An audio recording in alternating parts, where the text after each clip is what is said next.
Hello and welcome to Wings Udaan. आज veterinary pharmacist का exam था, उसके बारे में आज बात करेंगे। आज हम बात करेंगे कि इसका एग्ज़ाम का लेवल क्या था, वेटनरी फार्मासिस्ट का क्या, किस किस्म के क्वेश्चंस आए थे, पैटर्न में क्या कुछ चेंजेस देखने को मिली कि नहीं मिली। ये उसके अलावा ये भी बात करेंगे कि फाइनेंस अकाउंट असिस्टेंट की लिए एक नोटिफिकेशन आई है, उसमें क्या बोला है, और साथ ही साथ लास्ट पे जिस नोटिफिकेशन पे मैं हूँ कि वेटनरी फार्मासिस्ट की प्रोविजनल आंसर की को रिलीज़ किया गया है। सो जो भी लोग चैनल पे नए हैं, डोंट फॉरगेट टू सब्सक्राइब। इस चैनल पे आपको हर सरकारी नोटिफिकेशन के रिलेटेड सबसे पहले इन्फॉर्मेशन मिलती है। सबसे पहले बात करते हैं आज के एग्ज़ाम की। आज के दिन वेटनरी फार्मासिस्ट का एग्ज़ाम हुआ 11 फरवरी के दिन। तकरीबन जितने भी एग्ज़ाम की डेट आज तक जेकेएसएसबी ने दी है, चाहे वो जनवरी में फरवरी टाइम पे हो रहा है, ये एक पॉजिटिव चीज़ है। साथ ही साथ दोस्तों, इमीडिएटली जो भी ऑब्जेक्शंस फाइल हो रहे हैं उन ऑब्जेक्शंस को भी काफ़ी हद तक जेकेएसएसबी सीरियसली ले रही है, वो भी एक अच्छी चीज़ है। तो इसकी आंसर की रिलीज़ हो गई है। वीएलडब्ल्यू के एग्ज़ाम में और एफडब्ल्यू के एग्ज़ाम में हमने देखा कि दोनों ही के आंसर की में, जो प्रोविजनल आंसर की में ही कुछ क्वेश्चन अपने आप ही डिस्कार्डेड थे बिना ऑब्जेक्शन फाइल किए। तो ये भी चीज़ अच्छी है, वो खुद को इवैल्यूएट कर रहे हैं आंसर की रिलीज़ करने से पहले। लेकिन इस आंसर की में ऐसा कोई भी क्वेश्चन डिस्कार्ड पहले से ही नहीं किया गया है। इसका मतलब ये माना जा सकता है कि कहीं ना कहीं इस एग्ज़ाम में गलतियां कम एक्सपेक्ट की जा सकती हैं। हम पेपर को एनालिसिस कर रहे हैं, तो जो भी अगर कोई ऑब्जेक्शन वगैरह फाइल करने के लायक सवाल होगा तो उस बारे में ज़रूर बात करेंगे हम चैनल पे।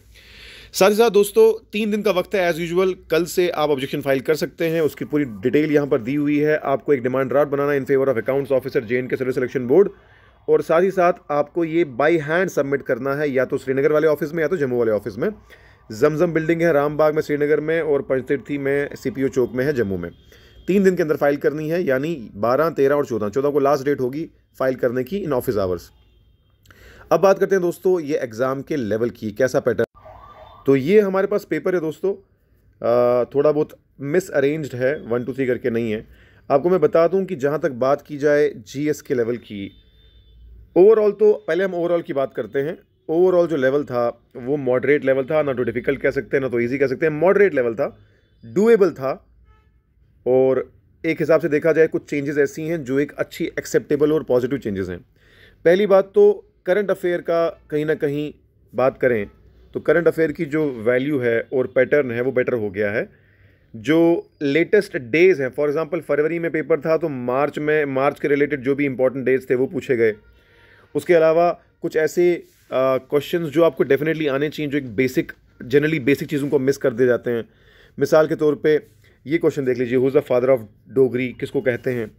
Largest fresh water lake Jammu Kashmir में कौन है। मतलब सीधे सपाट सवाल थे, कोई लेयर आफ्टर लेयर के सवाल नहीं थे। साथ ही साथ आप बात करें पर्सनालिटीज़ की, तो पर्सनालिटीज़ ये बहुत ही फेमस पर्सनालिटी हैं, भजन सोपोरी। ये किस इंस्ट्रूमेंट के साथ एसोसिएटेड हैं, बहुत ही फेमस हैं सोपोरी साहब, ये संतूर के साथ एसोसिएटेड है। ये हमने बहुत बार उनको प्ले करते हुए देखा है, बहुत से फंक्शन में प्ले किया हुआ है। तो कहने का मतलब ये है कि जो बड़ी बेसिक नॉलेज है, जो हमको actually day to day basis को ऑब्जर्व करके आनी चाहिए, वो इसमें है। ये क्वेश्चन देखिए, ये सवाल जो है NCERT का सीधे सवाल है कि कौन सा चैनल अंडमान और निकोबार आइलैंड्स को अलग करता है। ये 10 डिग्री चैनल है इसका आंसर। तो कहने का मतलब है कि बहुत ही ऐसे सवाल जो एक्सपेक्टेड हैं, जो हम पढ़ते भी हैं, ऐसा कुछ भी नहीं था जिसको हम नहीं जानते। जैसे कि सह्याद्री रेंज है। अब सह्याद्री रेंज किसको कहते हैं ये भी आपको पता होना चाहिए, वेस्टर्न घाट्स को कहते हैं। और ऐसी जो नॉर्मल चीज़ें जो हम डे टू डे ऑब्जर्व भी करते हैं, और अगर पढ़ा होगा हमने GS को, डेफिनेटली ये चीज़ें हमारी आंखों से गुजरी होंगी। कोई भी ऐसा सवाल नहीं था जो आउट ऑफ द ब्लू था, जिसमें कंट्रोवर्सी बन सकती थी। बाकी अगर आपको लगता है कि कोई सवाल गलत था या जिसमें कोई गलत आंसर दिया गया है, कमेंट सेक्शन में ज़रूर बताना, ताकि हम उस पर जो है कोई रिसर्च करके आपको उसका आंसर दे पाएँ।